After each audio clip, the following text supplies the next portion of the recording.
Hello, I'm here for another episode of Quattro Minuti con Casanova. I'm in the Cannaregio district today in front of the church of Santa Maria Assunta, though everyone around here calls it the Gesuiti because it was the Jesuit church. The story of Casanova's life here happened when he was young and is kind of an ignominious story, not an especially flattering one. He was a young man, teenager, kind of at loose ends. He had actually traveled to Corfu and so on.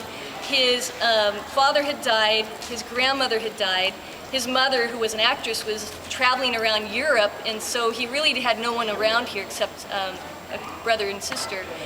But they had the family patrons, the Grimani family. So Grimani told Casanova, look, you need a career, you should be a priest. Casanova had finished his law degree, actually, in Padova at the university, but then back here in Venice he studied under Abate Tosello to take his initial orders, and it was now time to do something else. So Grimani said, look, go to the seminary. So Casanova studied in the seminary on Murano, signed up to go there.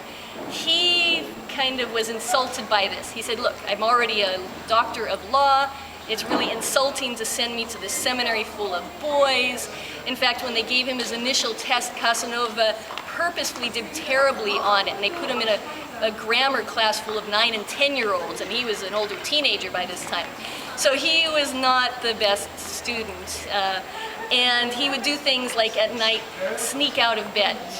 Well, he became friends with another young man, and sometimes they'd take long walks around the gardens discussing Horace and Petrarca and poets and philosophers. And then one night they decided to, Casanova went and climbed in his friend's bed. By the way, he never mentions the friend's name. So they just thought this was a lark, so something for fun, though Casanova does say that he knows if they had been caught, they would have been accused of the world's oldest crime. So don't know quite what happened there, but young men often have some fun like that.